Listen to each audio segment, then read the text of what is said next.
Hello, beautiful souls. Happy new moon in Aquarius. This is officially happening on February 1st at 12:45 a.m. Eastern Time.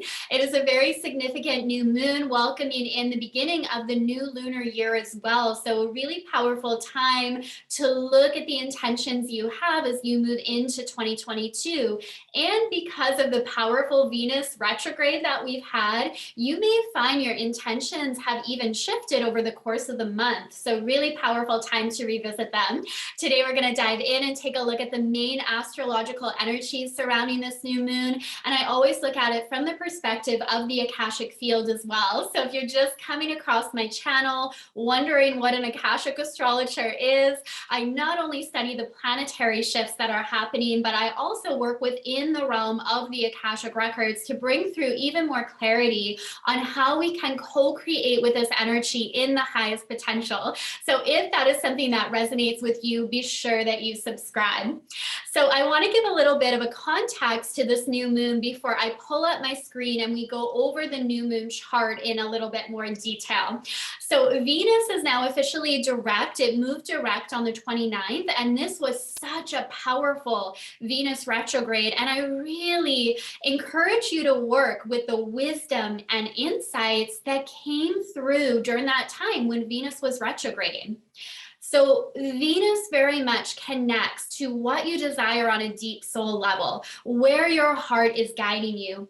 And during this Venus retrograde, I think so many of us got deep levels of clarity around what truly lights us up and where we are stuck in old patterns, old routines that really aren't a match to who you are today and where you desire to go. And once Venus moves direct, it can be easy just to fall back into the old patterns, the old routines, and say, oh, maybe it's not so bad. But I invite you not to do that. I invite you to use the wisdom that dropped in and look at what changes am I now invited to make. This new moon is very future focused, and momentum is really building throughout February. We're really going to see energy picking up. Even with Mercury still retrograde at the time of the new moon, there's a lot of divine insights dropping in, and we are really ready to move forward with the decisions we've been reflecting on. So if things have felt like they've been on pause or on hold, February is a time where this energy can really shift for you. So let me pull up the chart where we can look at these energies in a little more detail here. So I am going to share my screen and let's dive in here. So the highlight of this energy is the moon and the sun at 12 degrees in the sign of Aquarius. So the Aquarian archetype really embodies the energy of the humanitarian, the visionary, and in the highest expression, it shows what is possible for us on this planet. And it is always driven to create a more harmonious world. Now, another aspect is it is an air sign. Some people confuse Aquarius with a water sign because of the symbol. It's represented by the water bearer. But that element of Aquarius is all about the humanitarian aspect of wanting to make this world a better place and seeing the ways in which we need to make those changes in order to evolve. But because it's an air sign, it exists in the realm of ideas. And this is about new ideas dropping in that can move us forward. It's about taking on a new perspective. Now, it also is about embracing the parts of you that may feel different, that may feel eccentric. And I really think it speaks to something that as star seeds, we've all experienced, this feeling of not quite fitting in on the planet, feeling like it's too dense, like people don't get us, being very frustrated and even very saddened at times when we see what's happening on the planet. And it's really important that we hold the vision and we know that a more harmonious, brighter future is coming in. And this new moon really suggests that it absolutely is, that there's going to be work to get there, that we're going to have to elevate our consciousness, we're going to have to step out of our comfort zone, but it is in fact underway. And again, we'll really see that happening throughout February. Now, just to circle back to that point as well, because I feel it's so powerful. You may not fit in, and that's a good thing because you came here to create a different world, but you do always belong, and belonging is a core human need we have. So really feeling that is important, because the lower octave of this Aquarius energy can point out where you feel very lonely, where you feel very isolated. And if that's happening, it's looking at how can you open up and be more vulnerable and allow other people in? How can you ask for what you need? Often when we're feeling lonely, it's because we've closed off, we put up a wall, and that is the shadow side of the Aquarius energy, not wanting people to come in, not really wanting to connect, but yet a part of you really craving that. So look at how can you ask for what you need? Are you actually reaching out and making that effort to form those emotional connections with people in your life? And again, just so important, you may not fit in, but you absolutely belong. And more than ever before, your message, your presence, your energy, your vision is so needed on this planet. So one of the main aspects is Saturn here conjuncting this energy. So we see the sun, the moon at 12 degrees, Saturn at 15 degrees, so just 3 degrees away. So very, very important role. Saturn is the original ruler of Aquarius as well. And it really speaks to the desire to build, to grow. And Saturn playing with these new moon energies here is that confirmation that yes, you are called to build and create something new in your life. Just as on a larger scale, we are ascending as a planet. In your own life as well, it's looking at how am I called to create change right now? How am I called to move away from old routines and structures in order to bring something new into existence? You know, it's a very obvious thing when we hear it, but it's very profound, and we don't always put it into practice, that we can't continue doing the same things and expecting a different result. And Saturn really speaks to foundations, the foundation you are building.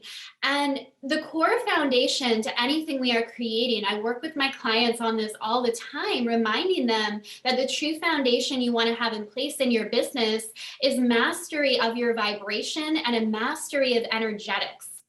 Because if we have things throw us off and we feel like we're always on this emotional roller coaster, it's going to be more challenging to continue growing and evolving. But if we master our energy and vibration, no one can ever take that from us. So material things can come and go, but if we know how to hold our vibration, how to raise our vibration, how to align to the experiences we want on an energetic level, that is true currency. So I think it's an evolution in how we're working with this energy of Saturn, of not just seeing it in that old paradigm of hard work, right? Hard work, action, burning out in order to get ahead, feeling like it's really slow, it's really exhausting.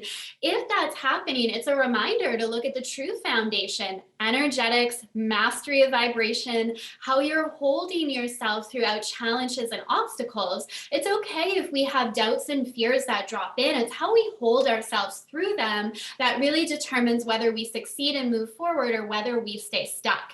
Now, what's also significant about Saturn here now at 15 degrees is it's in new territory that it didn't cover last year. So again, feeding into this storyline of we are building something new. We are moving forward here.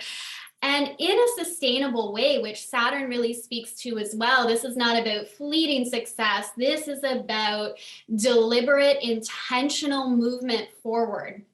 Now, what is also interesting here is the moon is forming a square with Uranus in the sign of Taurus. Uranus is the ruler of this new moon. It is the modern day ruler of Aquarius.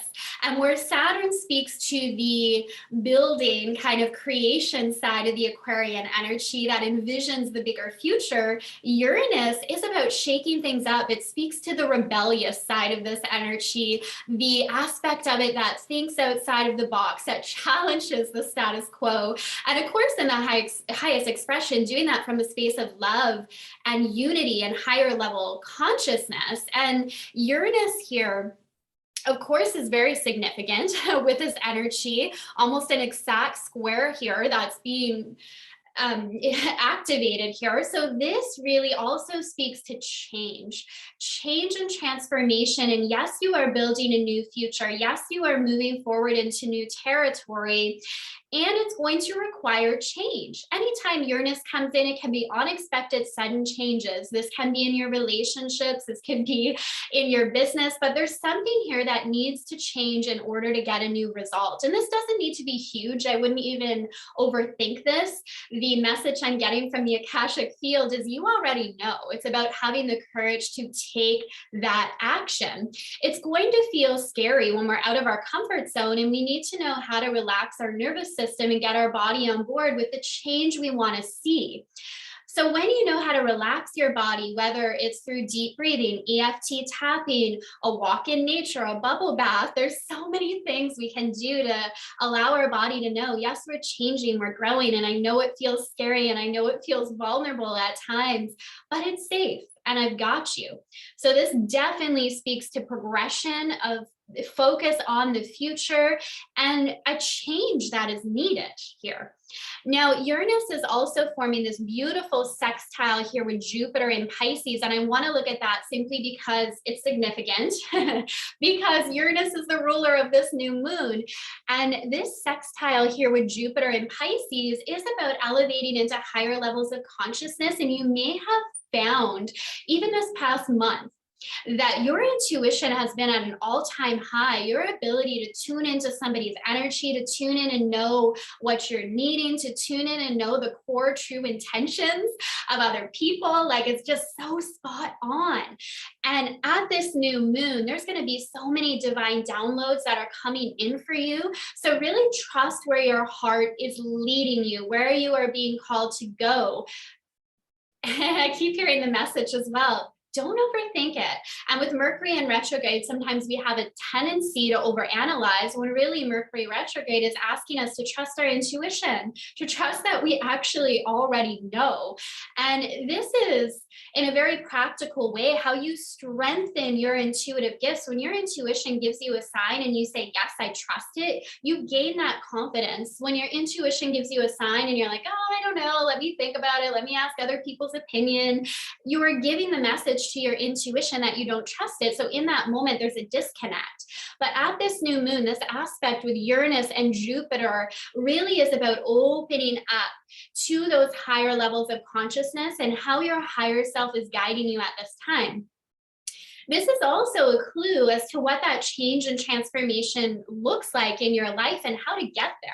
We don't always know from our analytical mind, but your spirit team and higher self know. And there's also infinite ways for you to get to where you desire to be, and your intuition and leaning into that will lead you to the path that is in your highest and best good, or as Abraham Hicks would say, the path of least resistance, the path that is most available and aligned for you at any given moment. So another aspect here that's very significant, we're going to go back down here where we see these cluster of planets. So we have Mercury and Pluto conjunct in the sign of Capricorn. The planets in Capricorn right now, even though we are in Aquarius season, I keep hearing from the records that there's a deep significance to all the planets that we have in Capricorn right now. Saturn being the ruler of Capricorn and directly in conversation with this new moon. There's a deeper story here. So firstly, looking at Mercury and Pluto together, the main message I hear from the records around this is you are having transformational conversations at this time that are moving you forward on your new path. Very significant. And this can look different. For some of you, this may be in your personal relationships. You're making some really big decisions right now with your partner that affect your future. For some of you, this is transformational conversations you're having with your mentor about deep healing work, about where your business is going to go. But it's a very powerful conversations right now. That's the main message I'm getting around this. Now, there's different ways this can be interpreted for sure. This can, anytime Pluto's there, it can give us a depth of insight. Mercury is our thoughts, our ideas. This can really be a deeper look into the subconscious, which has been a theme these past few months, really. And I think this goes in alignment with these divine downloads that are coming in, this deepening of connection to your intuition, is you're very aware right now of what those subconscious patterns are. what I'm feeling around this, it's not that you don't know what direction to go or what decisions need to be made. It's that there's some fear around making that, and that's okay. You know, fear is simply information. And if we see fear from that angle of, okay, what is it trying to tell me here? Instead of trying to get rid of fear, it's learning, how do I walk with fear by being in communication and seeing what fear is trying to tell me. If I'm afraid to move forward, why? What is there? What parts of me need to know that it's safe to evolve and to grow? This also speaks to the power of our words and opening of our throat chakra. And more than ever, light workers and healers are called to speak their truth. And we're feeling more confident in that as we connect with our soul family and we realize we're not alone. And at the same time, it can still feel scary. So again, being in communion with other people who are sharing your vision and your mission is so powerful. Doesn't mean, you know, everyone has to be on board. Aquarian energy really speaks to this as well. We are all connected at the core. We are all one, and yet we incarnate into this physical body with a unique identity, an ego, a personality. We are unique expressions of infinite intelligence. So it's that dance between understanding we are both. We are all connected, yet we are a unique expression. And we each incarnate with a unique message and soul purpose. And our soul family shares a similar mission. And we're really deepening that connection with our soul family at this time, especially in the Aquarian age. So the last thing I want to look at here are the other planets in Capricorn. So we have Venus and Mars there as well. Venus, of course, now direct. I know I spoke to that. It's very significant to take the lessons you've learned during Venus retrograde and move forward with them. Move forward more aligned than ever before with what you really want. Doesn't mean it all comes overnight, right? It's like, it can be a process of building, creating a core theme of this new moon. But the first step is actually claim it, actually own it. Stop shutting down your desires, dimming your light, pretending you don't want something that you really do. You can't. You know, you can't confuse your soul. Your soul and your heart is not going to stop wanting what it is you really want. So denying that is just, again, putting in that disconnect there. Now, throughout February, Mars and Venus are going to travel more closely together, and it's actually a hallmark of the energies we're going to feel throughout February. And Venus is the goddess of love and beauty. It's the divine feminine energy, while Mars is the divine masculine energy. It's our drive, it's our life force. Mars in your birth chart is a big indicator about how you express your ideas. While Mercury is your thoughts, your ideas, Mars is the expression of that. It's your unique style of manifesting. When I know somebody's Mars placement, I know how they go about achieving their goals, the energy that they bring to that. And yeah, so that's just kind of a side note, but throughout February, there really is this beautiful coming together of the divine masculine and feminine energies, which is really powerful for the manifestational process, the co-creative process of, you know, moving forward, taking the action, but also having an awareness of how we feel, which is sometimes overlooked. We just look at the end goal, what we want to create, what we achieved at the end of the day. Did we check things off our to-do list? And it's been so ingrained in our society that that's the marker of success. And it really isn't. It's great to achieve things. It feels good to achieve things. But if you're not aware of how you feel in that process, it really doesn't matter. It has an emptiness to it. So Venus and Mars traveling together are beautiful energies because they bring awareness to both, not only what you're achieving and creating, but how you feel in that process. And an assurance that what you are moving toward is actually aligned, and you have free will, right? So you can choose that I'm going to move forward with this. I know it's not aligned, but I have free will and I'm going to move forward. But you're going to have an awareness if it isn't aligned, and you're going to have that opportunity and invitation to make a change. And it begins by claiming it. Begins by saying, okay, I'm open to doing things differently. God delivered to me the right people, the right opportunities that can support me on this path as I move forward. That prayer, that affirmation alone is key because you're opening up to being in that co-creative dance. All right, let's stop the share here. So that is the new moon marking the beginning of the new lunar year as well. Share with me below what your intentions are for this new moon. I love to hear from you and I'd love to hold that space. And if you share with me, I'll bring them into my new moon ritual as well. We are rising together. We are together on this journey. So feel free to share. I will acknowledge you. I will support you. I will hold that space for your creation. Now, also below, I'm going to attach the link to my Lightworkers Rise Academy. This is my signature program and I only open up once, sometimes twice a year. I'll open the doors for a new group of women to come into the space. And this is about supporting the light workers, healers, visionaries of the world in elevating their business through a combination of soulful strategy and work with cosmic intelligence. So really learning how to connect with the energetic blueprint of your business in the space of the Akashic Records so you can gain clarity around your message, the soulmate clients you are here to work with. So be sure to check that out below if you know 2022 is your year to expand your business, to call in more financial abundance while making a positive difference on the planet. So it's just a win-win all around. All right, sending you so much love. Enjoy these lunar energies. Bye for now.